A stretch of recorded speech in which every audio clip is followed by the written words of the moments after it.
Welcome back to Consciously Unbecoming, the podcast. If you are back for our second episode, thank you.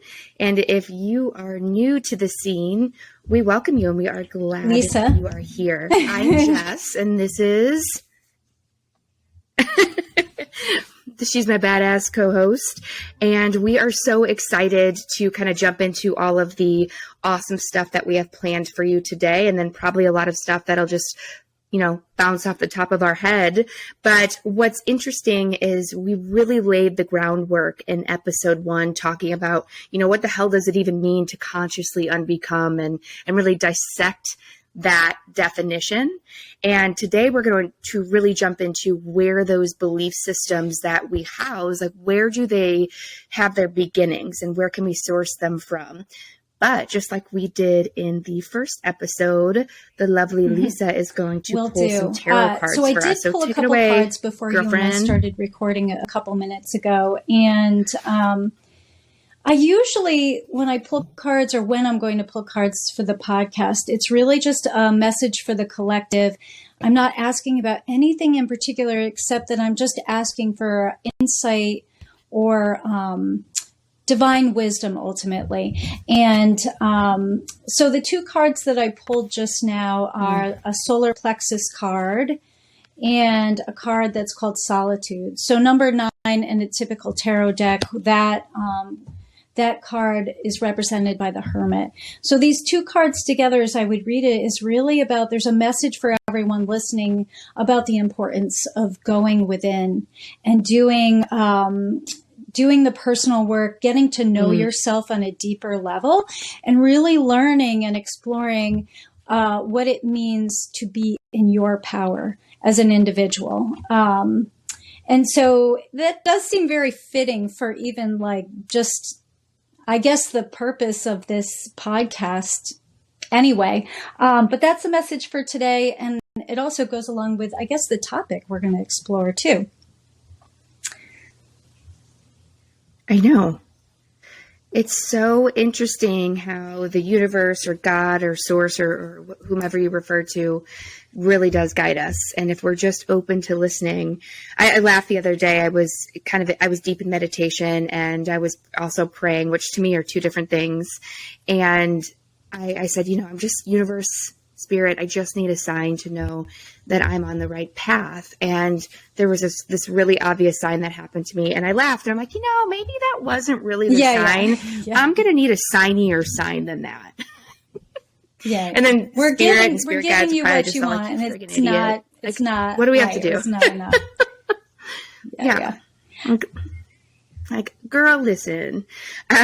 So today, we're really going to dig into our beliefs and just a reminder about consciously unbecoming. If this is your first time here, consciously unbecoming is really this process of taking a look inward, just like the tarot card mentioned, and deciding, okay, where did these beliefs come from? And are they actually beliefs that I want to have, or do I need to kick some of these to the curb because they really aren't something I believe? But those beliefs have to come from somewhere, right? Yeah, I mean, and I find it so interesting. So I'm going to talk a little bit about a mask, Lisa, but I don't necessarily mean like the COVID mask that we've so been used to wearing, but I really mean our mask and how we show up in this world. So symbolic for all of us right now, really, because we're all so desperate to be done wearing them. And I think as a collective, most of us are. And I think that this pandemic has brought up so much pain for people to the surface. It's like even being stuck in our homes and being disconnected from others, we've kind of had to sit with our own shit and stew in it and really acknowledge some things that we carry that we tend to avoid when we go to work, and we get ourselves wrapped up in so many things. So yeah, I just couldn't help but think that as you had mentioned the COVID masks, you're right, that's what we're talking about. But at the same time, there certainly feels like a connection there symbolically. Yeah, because we all want to burn our masks from COVID, and we want to burn our, our bullshit masks that we show up and wear every day. But really, it's okay. So we're born, we're this beautiful little child, and we're born with so much potential and so much love in our heart, and really there isn't too much coding into our belief systems yet at this time. If you're a fan of ancestral work, I know Lisa, you're a big fan of this as well, but there is some recording there, and then there's some birth trauma that can affect to some of your beliefs. Do you want to speak to either of those? Yeah, I think maybe you know a little bit more about onto this subject than I do. Ancestral trauma conversation. I feel like that'll be a podcast in itself, and we can go deeper into it. But certainly, we're born into this world with this genetic code that carries sort of the pain and the traumas and the wisdom of the ancestors that came before us. And so that's just sort of like this piece that we're not consciously aware of that exists. And then there's like experiences that our mother has when we're in utero.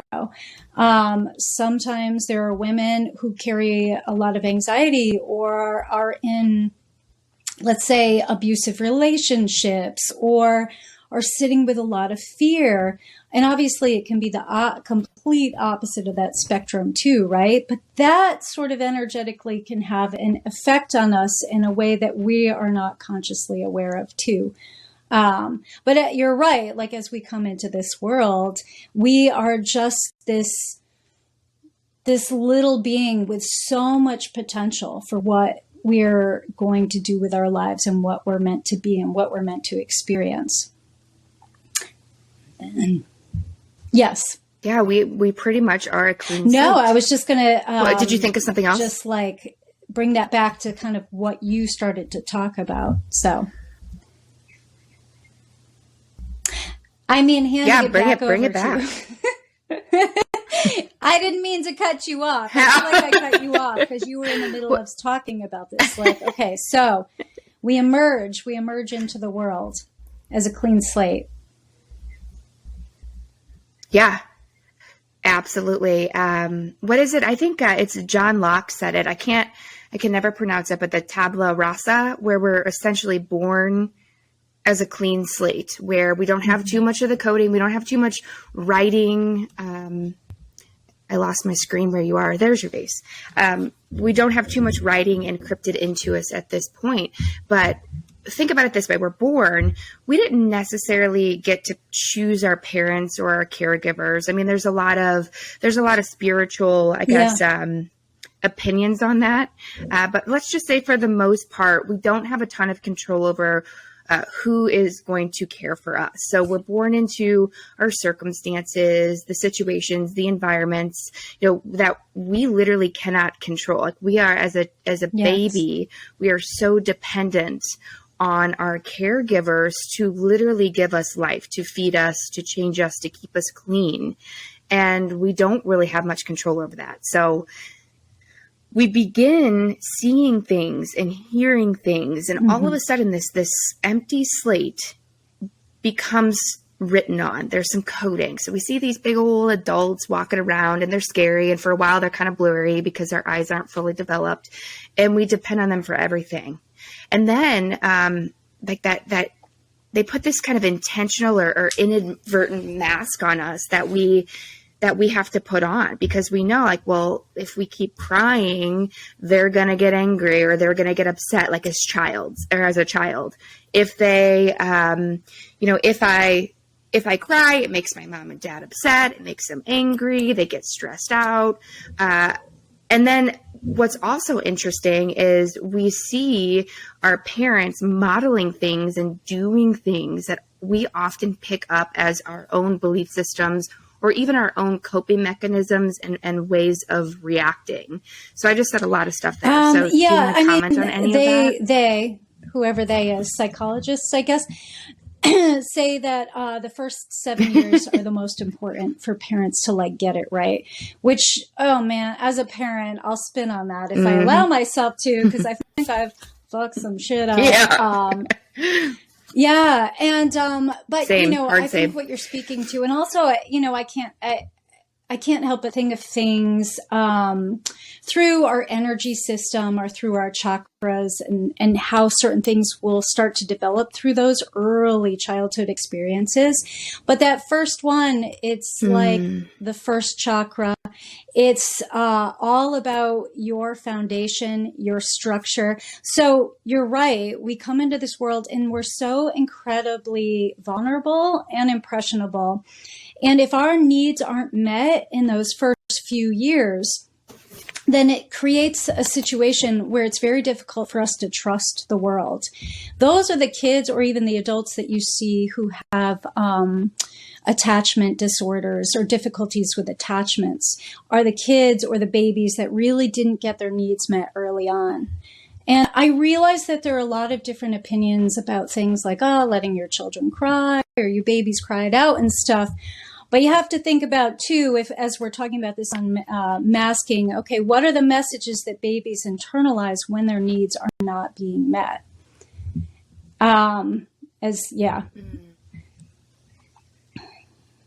Yeah, well, and think about it this way: we can't necessarily control. Not necessarily. We can't control the environment that we were born into. Once we're here, once we're in utero, we can't change where we're going to be born. We can't change all of the trauma that our caregivers carry with them. We can't change any of their genetic makeup or any of that. So we really are victims of our circumstance. And so if you have a baby that is born into poverty, or you have maybe a caregiver with some, some mental health hurdles that they're not focusing on, a lot of that energy can translate into that little tiny baby. And if you're listening to this and if you're taking offense, I'm not meaning to offend you, but I mean, we have to, there's things that we can't necessarily control as parents. I know I have fucked up a lot of things with my kids, so neither Lisa nor I are holier than thou at all. About these things, but I know that there are things that I've done that I could have done a lot differently.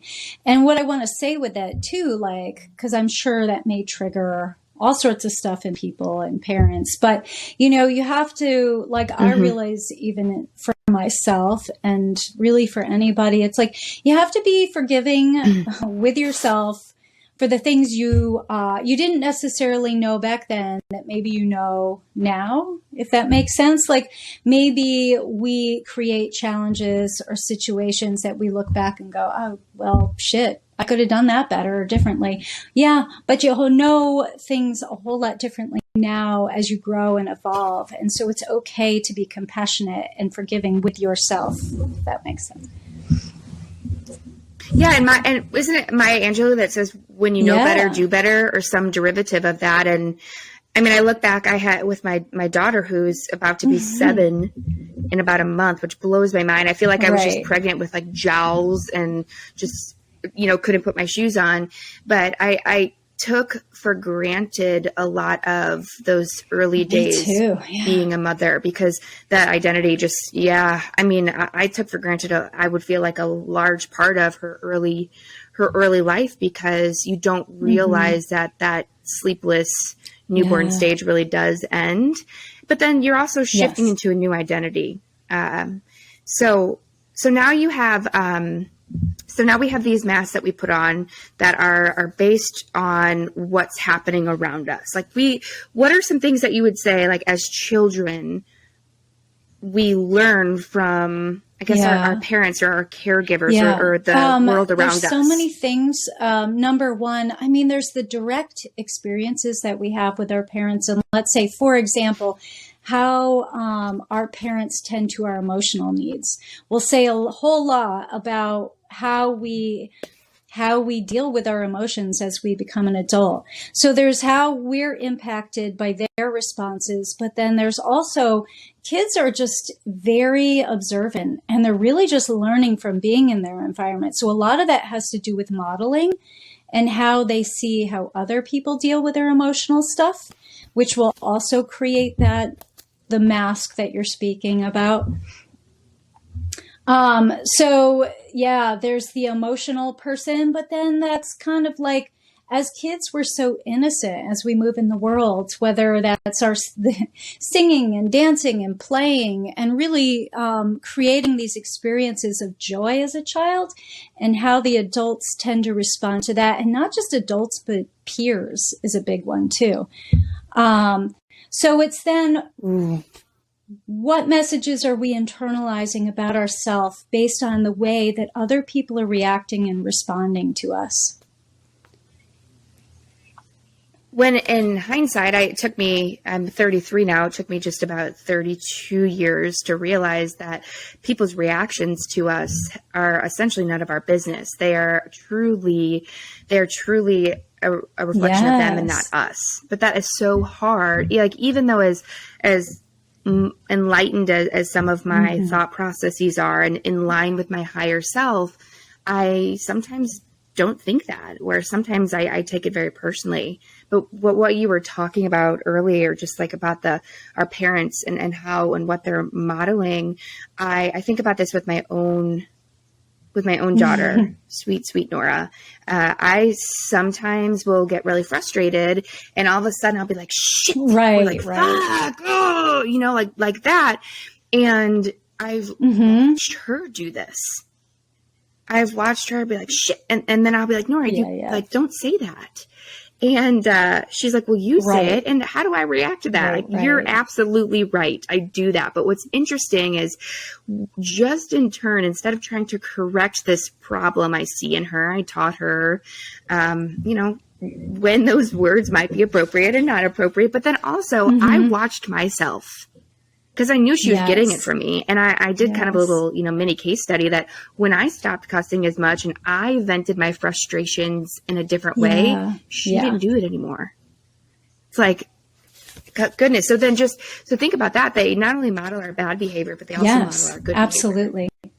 Something to think about. And I think a thing I wrote down in my notebook, in my chicken scratch, while you were talking, I think back on my own childhood and just some of the barriers that I would put up, or the mask that I would put on. So my parents would fight a lot. They just had a very codependent relationship, and they were always fighting. There was always money issues, and we were broke as a joke, and just all of these things, right? So my dad had a bit of a temper, and I knew, hey, don't go in and say this. It's going to piss dad off. And then mom's going to come stick up for you. And then they're going to get into this big fight, and it's going to be this whole big mess. And so I learned to just suck my feelings back in and deal with it internally.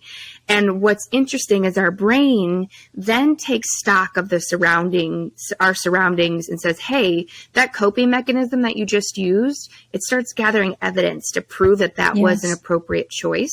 And so every time I use that coping mechanism and it basically stopped the fight, or a fight didn't begin because of me, I think my brain says to myself, hey, that was the right coping mechanism to use. And then it's solidified in the brain. There's a new neural bundle in there that says, when this happens, do this. The problem with that one is that is a mask that I needed to survive childhood. It's a mask that did serve me well. How it doesn't serve me well as an adult is I internalize my feelings so much that I don't necessarily say them out loud, because I'm so used to having that fierce independence of being able to solve my own problems and not wanting to rock the boat. And that presents problems as an adult. Like, we need to get that shit out. And it pushes people away and doesn't allow for that emotional intimacy that really is needed for a lot of relationships. That's a really great point you make. And myself in my childhood, I had a very similar conditioning. And I realized that because of that, in relationships, I tend to put my own emotional needs on the back burner to tend to other people's needs first. And so it sort of becomes a coping mechanism too, of like keeping the peace, right? But then, like getting into a position where you're prioritizing yourself over others, you then have this message that I'm being selfish, or maybe I'm being selfish. So then it triggers kind of this other stuff within you. Well, if I put myself first or my needs in any way, am I being a selfish person? Which has this negative connotation, the idea of being selfish. Yeah, well, that's give me a little bit more on that example of just putting your needs first and how that can make one feel selfish. Because I know I feel that all the time as a mom. So I would love to hear more on that. Let me think about that for a second. What do we want to say about it? Do you have any examples in your own life where you feel like you didn't, I guess you put your needs first or sacrificed your needs to kind of keep I've done that a lot in relationships, and I'm very mindful now of that. And I think that whenever you bring these things to the surface, and you become aware of them, then you have the ability or the capacity to change the pattern and to change the experiences for you. So for me, this is kind of a work in progress. But now I am trying to become aware of when I do that with somebody. Like I used to be the type of person that could easily be swayed into something, because, let's say I'm with a group of people or this is with my partner. It's, what do you want to do? I don't know, whatever you want to do. Or I don't know, I'm really flexible. What do you feel like eating? I always kind of put that power in somebody else's hands to make decisions. Now I stop and I really check in with myself and, okay, what do I want? What do I feel like eating? What am I comfortable with? What am I not comfortable with? And then I really, truly try to honor that.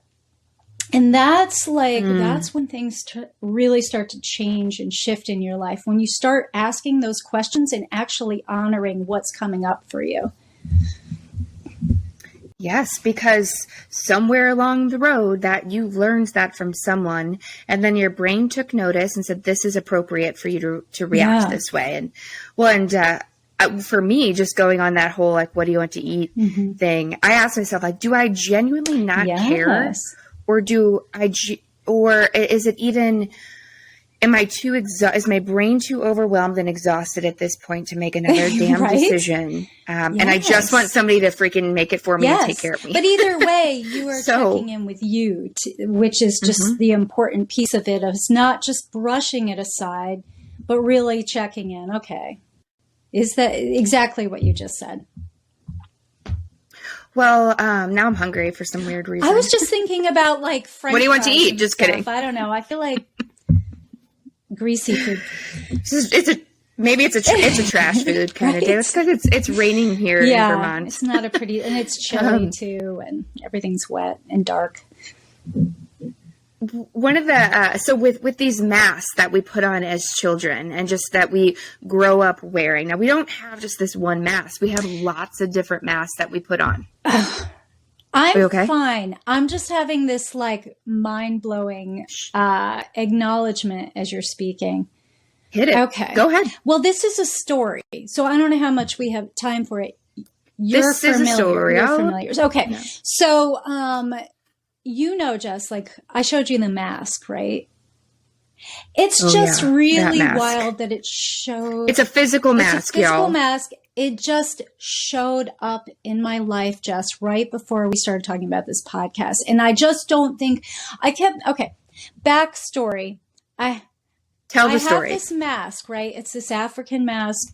I used to work in a snowboard shop when I was younger in college, and this guy used to come in all the time and chat with me, and he had a pair of snowboard boots that he needed to bring back to Burton up here in Burlington. I was like, no problem. I'm bringing up stuff. Why don't I take your boots with me to warranty and I'll get you a new pair? Because they used to be super good about warranty stuff. Maybe they still are. I don't know. So I do that for him. He goes on a business trip to Africa. And when he gets back, we connect again, and I give him these boots, and he gives me as a gift this huge African mask, right? And he's like, I just want to tell you, I don't know the story of the mask. I know I got it in the back room of where I bought it. I was told it's pretty powerful and it's an antique. And I'm like, all right. And me being probably 20 years old at the time, didn't think much of it, put it on the wall of my shitty apartment. And I think we just like, you know, we were probably just getting trash, and just like there was no level of respect for this mask, or at least the respect that it really deserved, right? And so it's funny because a lot of things happened in that place where like pipes froze and exploded, and we had a huge, a little flooding, and I got a flat tire and got stranded. I mean, there was a series of like 3 unfortunate events that happened when we first put it up that it freaked me out. I thought it was because of the mask, and I ended up putting it in a suitcase and putting it away for literally 20 years. So fast forward to now, just a few months ago, I'm going through some things in my garage, and lo and behold, there is this box that I have not opened, the suitcase. I open it up and the mask is there. But I feel like the mask is asking me to take it out, wants to be honored, wants to be exploited. Like it's there for a reason, right? So I just went through this period of really trying to connect to this mask. I had it up in my office for a while, and like, that's when I you saw remember. it, right? But I really now am sort of under this kind of belief that that mask showed up when you and I started doing the really kind of working on this consciously unbecoming, because the mask of how symbolic it is, right? I mean, come on. Absolutely. Okay. I remember walking into your office that day. I'm like, what the hell is that? It's intense. Because y'all, this is not some like dinky little mask. Like this, it's gigantic. It's a bit ominous. It smells like campfire. But it does. I love that smell. Yeah. Though. But I'm right there with you. And these masks that we wear, they aren't the same ones every day. Mm-hmm. Like, I feel like we have this like bag of masks that we know to put on in social situations when we're hanging out with our friends versus our kids' parents' friends, when we are at soccer practice or we're around maybe our good group of friends that we can be really almost our authentic self, not fully, because we rarely do that as humans. So we have all these masks, but the thing that we learned really early on, that there's a fly that keeps flying around me. Somebody look into that, spiritual signs. So what we learned at an early age, when we take these masks off, we have a set of expectations. Yes. Or even when we put that mask on, there is still a set of expectations. So for instance, the consequence of taking your mask off, like, let's just talk about that for a second, building that awareness. So if we touch things we aren't supposed to touch, if we say things we aren't supposed to say, or we believe things that we're not supposed to, or maybe we have our feelings, we react in a certain way that just isn't appropriate for the surroundings. Yeah. And our mask might come in the form of, hey, sit still, be quiet, quit fidgeting, don't cry, suck it up, buttercup. Right. You need to be strong, or you better do well in school or you're never going to get a scholarship. Yes. You need to lose weight. You need to, in order to fit in, to be loved, you need to be thin. Yes. Maybe you have to marry a certain gender or follow a certain career path. You have to fit in and be popular. I mean, what other masks can you think of? I don't know. I think you just covered so much. I think that that gives like a really good picture of like the messages that we internalize that create that mask. But I started to think about how scary that can feel to someone to take it off, because you just kind of anticipate this backlash or this negative feedback from people when you choose to just be yourself. I think about too, gosh, that's such a good point. I think about too, as a child, I was always called sensitive. Yeah. And I see that in my daughter. now. And the way that I was always met when I would have a moment of feeling, of overwhelming feeling, I cried a lot when I was little. And a lot of that was displaced feelings around my parents' situation. Yeah. But I would cry all the time. Everyone would be like, you're so sensitive. You're so good being a big baby. And all that sucks. Like like in hindsight, my family didn't know any better, but that sucks. Yes. And I think about it this way. A kid has an emotional reaction and they start screaming and crying because whatever reason. And our first response is to be like, be quiet. Like, stop yelling, especially if you're in the middle of Target and your kid's losing their shit. Yes. And instead of worrying about what our child is going through and feeling or what precipitated that response, we're so worried about the other people staring at us. Oh, yeah. Yeah. And I'm not saying like I'm immune to that, because I do that and I still do that. But what do you think that tells that child? Like, what are you inadvertently telling your child when that happens? Right. Exactly. And so we have this child in that moment quickly realizes, well, when I lose my shit like that, mom gets really crazy and starts yelling. I don't think I want to do that anymore. Yeah. So then we think as parents, like, oh, wow, parent win. We just taught them something, but we actually probably taught them something that we didn't want to teach them. That's not going to be a healthy coping skill down the line of when you have an overwhelming feeling, you should ignore it. Yes. Yeah. And I feel that mask hard. Yes. So these masks are always telling us, you have to act in a certain way. You have to feel in a certain way, behave. I have to look a certain way, and don't defect from this mask, because shit will happen to you and it's not going to be good. Mm-hmm. Yeah. Ugh. Wow. Yes. So what do you, I guess talk to me a little bit more about some childhood masks or things that, I keep talking and like vomiting everything out on everyone. So. Okay. Well, I have so many random thoughts going on in my head, because we started talking about kind of,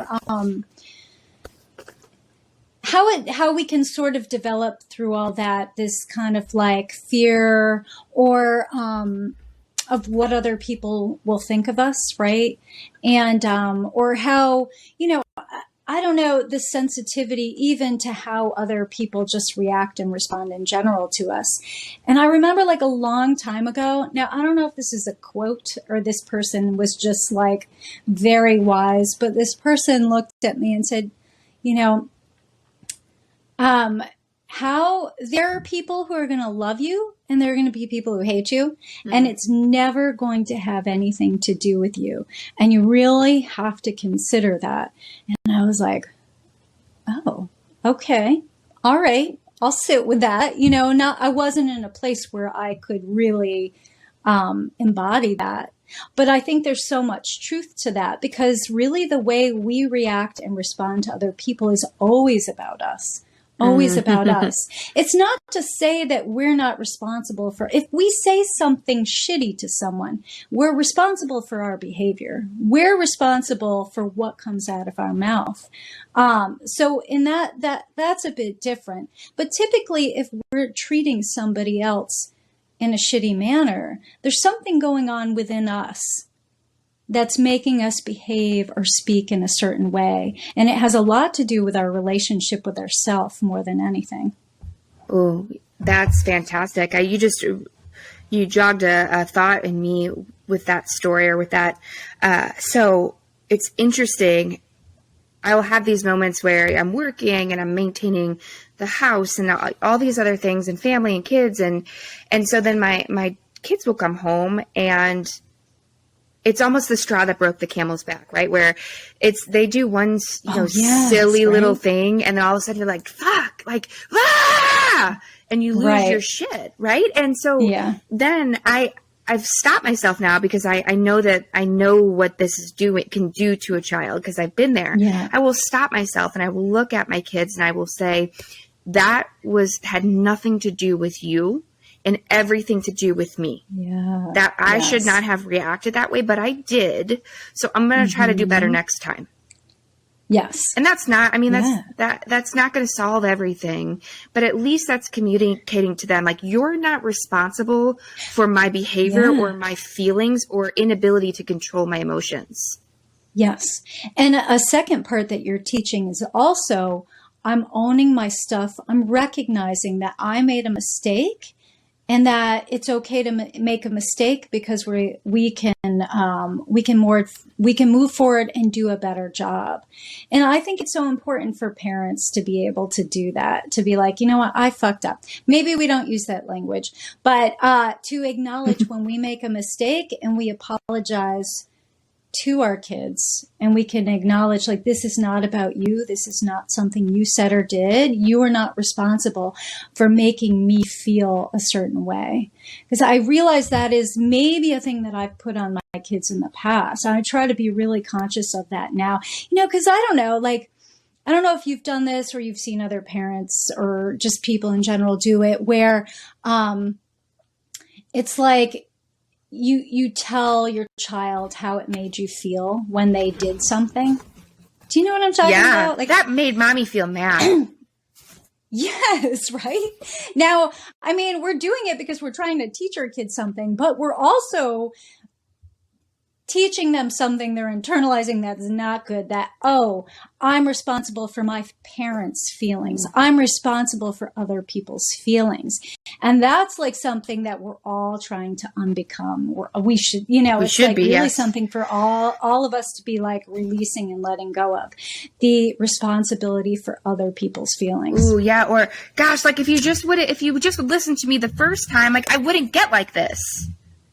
That's one that I'm like, shit, don't say that, but really what to correct that, it can sound something like, hey, Nora, I'm really frustrated right now because you're yelling and there's all these things going on. I need to take a beat. But it has nothing to do with how you're reacting and everything to do with how I'm taking it. And so, yes. Oh gosh, that was such a good point. I knew where you were going with it right away, because I do this all the time. Like, you just held the mirror up in front of me. Well, I was just, my kids, we have this, our biggest struggle in our household is electronics right now. I feel like electronics have won. They've taken over, especially through the pandemic, because, I don't know about you, but my husband and I were both working from home, but also trying to teach our kids their lessons and keep them on task with their schoolwork. And it was a shit show, to say the least. But they've had more time on video games and YouTube and TV and all this stuff. And now it's like we're trying to pull back on it. And it's so challenging, and it's really challenging for them. And I realize that, like, those conversations leave them feeling really deflated and really, I think, hurt. And so I'm trying to give them the platform now to express their feelings around these things. So if we have a conversation and it feels like it's getting heated, I kind of flip it and say, okay, well, how are you feeling right now? Okay, when I bring this to your attention, how is it making you feel? Because I'm really trying to gauge where they're at and what the messages are that they are internalizing based on these, like, power struggles that are happening in our house right now. Oof. I'm sure a lot of people listening can relate to that one. But all because their brains got used to that comfort level of having those electronics, and now going back from that, their brain's like, whoa, like, this is uncomfortable. Even though it's a good thing to probably go back on the electronics, the brain is already like, yo, dog, this is comfortable for me. I'm gonna go ahead and say this is not the way it should be. That's a good example. Well, and with kids too, like, even just think of ourselves as children. No one tells you that you have a mask on. No one tells you why you have to wear these masks. Like, kids will just conclude that if I take my mask off, then I will lose love. Yes. Because really to them, that's what it comes down to. It equates to, I'm either loved or I'm not loved. So when that mask comes off, then a consequence occurs. Maybe we burn our hands, or I kicked the ball and the vase broke, or we're too sensitive, or we're sent to our rooms. We just know that there is a consequence. And a lot of those consequences come in the form of our parents getting pissed at us or yelling. And to them, that translates to a lack of love. Yes. It's because it's just that simple to them in their brains. You just brought up such an important piece of this is the expectations. It's all based on the expectations that people have for us and whether we're able to meet them or not. And it's, so it's they're very basic things. And then there's bigger things. Like I never experienced this myself, but through therapy and meeting with people, meeting people whose parents have these expectations that they're going to go to an Ivy League school. Or they're going to become a lawyer like their father or their grandfather or a doctor. And those are just random examples. But sometimes it doesn't matter. I mean, there's those examples and there's the very basic things about whether or not their children are following in their organized religion sort of rules and regulations, which we'll get into. That's a whole 72 episodes. Right? Oh my gosh. Or how our how children, their personality presents, whether they're too loud, or they're not studious enough, they're not trying hard enough, or that, or they don't like something that we liked growing up and we really wanted that. Oh yeah. Parents, but completely. Parents want to whether it's consciously or not consciously, parents vicariously will live through their parents. I mean, I had a friend growing up who was in a lot of pageants, and her mom was super pageant mother, really kind of was driving this stuff all the time. Now, I never really actually had a conversation with this friend about whether or not she really genuinely enjoyed doing that stuff. But I always saw her mother as this person who pushed her out there and doing this stuff. And I don't know how much she would have been into that had it not been so pushed on her from the moment she was old enough to do pageants. You know what I mean? So, yeah. No, I have a good friend that is Korean, and she identifies as she's a cis female, and her parents growing up and her community, they wanted her to get into a really good college and become a doctor, just like the whole family of doctors, and marry a cis man and have a kid or two. Yeah. And she said it was about, I guess it was in mid-college where she's like, fuck this. I don't want to be a doctor. I'm also a lesbian. And she's like, talk about that conversation with your parents of, hey, everything you thought I was going to be, I'm literally the opposite. I want to be an artist and I'm a lesbian. Right. And first off, there's so many people that experience that are living their lives according to someone else or according to those beliefs that their parents have for them. Yeah. And then they get to be, 40, 41, 45. And then they realize holy shit, what have I done with my life? I'm not judging anyone, because those are hard conversations to have. And there's so many people that lose loved ones because of those conversations. So, because it just, in talking with friends or people in therapy, it really for them feels like they have to make a choice between their family and themselves. And it's a really difficult choice to make. Yeah. And as parents, or we look at our own parents, our parents don't want their kids to get beaten up on the playground, right? We don't want our kids looking like total freaking weirdos. We want good things for them. We don't want them to get made fun of. We want them to have prestige and financially stable lives and to do all of these things. We have good intentions for our children, and just sometimes there's these subconscious beliefs that we pick up. that our children pick up that aren't always, serving. Like, for instance, the definition, you look at the way that you grew up. So I grew up with a cis dad, male, cis female mom.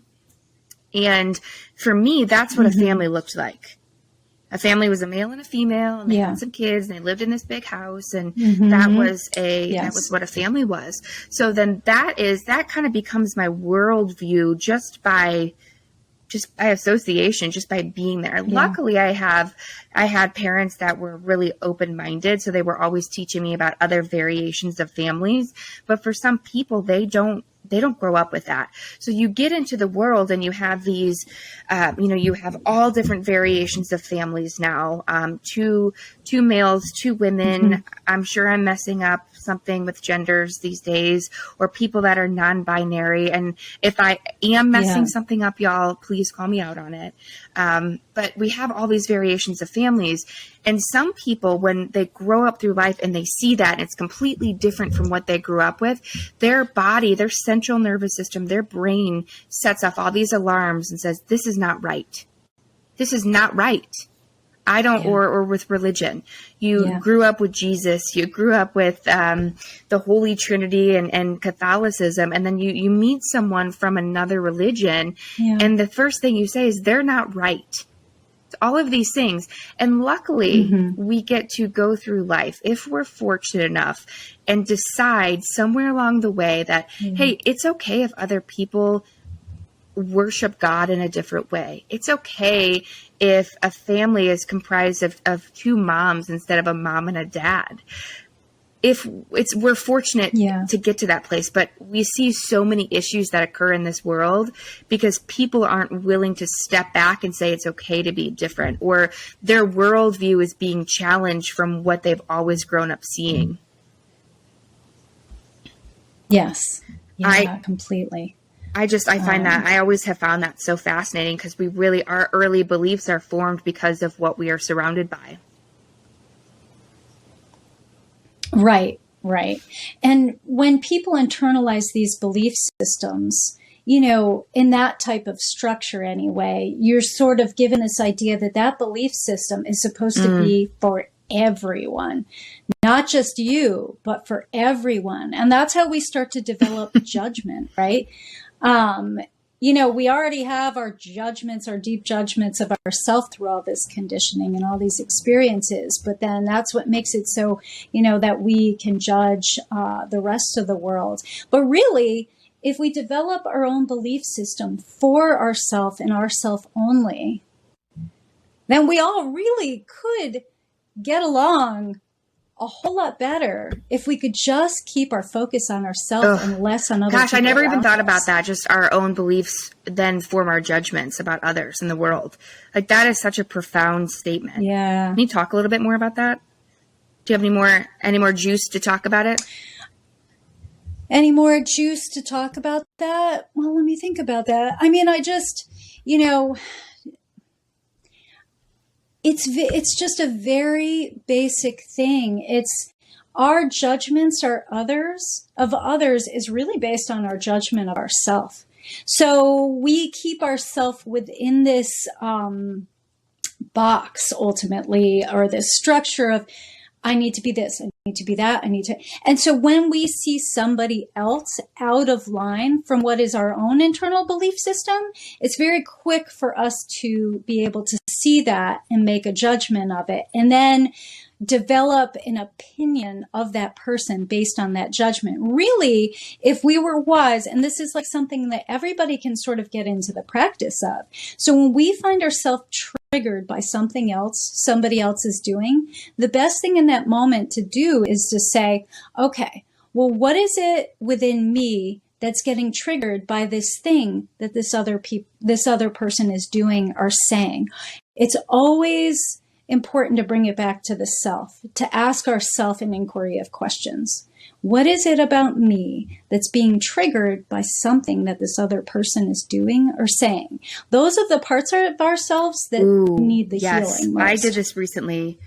And it took me a long time before I actually like asked myself this, and I wish I would have done it sooner, but there was a situation that was happening with work and I was kind of being left out of the loop. But in my mind, the dialogue that I started saying is, oh gosh, I did something wrong, or I fucked up, or they don't like me anymore. Like all of these like different things that came up, when really, if I would have stepped back, I would have realized, hey, them not keeping me in the loop is triggering a core wound of mine of feeling out of control. And when I don't feel in control, it feels like everything starts to spiral. When really, like, if you stepped back from that situation and you were to ask me and the other people involved, they would have just said, hey, we were really fucking busy working on other stuff. That's really all it was. But for me, I internalized it based on a lot of other things. Well, and ooh, yes. Oh, thank you. You're picking up on a big thing, Jess. It's hard. It's something that's hard to do though in the moment. But hopefully I notice too with myself as I get more in the habit of turning that light that I'm shining on others back this way, I'm able to do it a lot quicker than I usually am. Well, and I think too, just as being children, think about it this way. You bring home a test and you got an A on it. You're praised. You bring home a test, you got a C on it. Maybe you're not scolded. Maybe it's just, you can tell that your parents are disappointed or whatnot. So then in your mind, something is triggered where it's like, I need to get an A to be loved, to be worthy, to deserve praise. Or for instance, you lose at your soccer game or whatever, and your parents aren't as excited as they were when you won. And all too often as children, we don't have anyone saying like, hi, you are loved. You are loved without condition. You don't need to do a damn thing to earn our love, because exactly who you are right now in this moment, no matter what, we love you. And I tell that to my kids all of the time now, because I for so long, and I still feel this way, that sometimes love is very conditional for me. And I notice myself telling it to my children constantly, like, you're loved without condition. Who you are right now is perfect and wonderful. I don't tell myself that enough. It's just because I didn't grow up having it. Doesn't mean I can't be the one telling it to myself now. Yeah. And that's the healing piece, right? It's like, we're not responsible for what's happened to us, but we are responsible for our own healing. And actually that means stepping it up and being those people who we didn't necessarily have in our life that we needed. So if we needed the parent who validated our feelings and gave us a hug when we needed it, then that's the person we need to be. Absolutely. We have to reparent ourselves. Triggered. That's a whole nother episode too. Let me write that down. And also, unconditional love. That is a big topic too. Because I think like we talk about unconditional love, but I don't know how many people truly, truly practice it. That plays a big role in parents, well, the way parents parent, right? And how we punish or we praise. That gives children this concept of their worthiness, but also it gives them a concept of what love means. Yeah, love is dependent on something else. It is the condition of getting an A on a test. So let me take that example further into what that looks like in adulthood, because we all know something we learn in childhood, we often take into our adult life. But look at those people out there, and I've been one of them and still am one of them, that I'm always hustling and grinding, and I gotta be more successful. I gotta make more money and all of these things. And I'm always hustling and grinding to the next goal. And then it's never enough. It's never enough. Or those people that wear working 85 hours a week like this freaking badge of honor, and it's this like they're bragging about it to people like, ooh, great, congratulations for sacrificing your own mental emotional health for what? For fucking what? And so that's what I mean when our parents and our parents didn't mean to create this within us, but they did, of when you do something well and you achieve something, that's when you're worthy of the most love. And that's what it looks like in our adult life. And that's really hard to overcome. Yeah. So I know we are actually like We are, what did I say the other day? Because I'm terrible with sports analogies. I'm like, we're rounding home. And my husband's like, that doesn't make any sense. You're rounding third because you want to go home. Okay, so we're about to finish up. And right. Any kind of final thoughts on today's topic of just where our beliefs come from, and kind of take it away.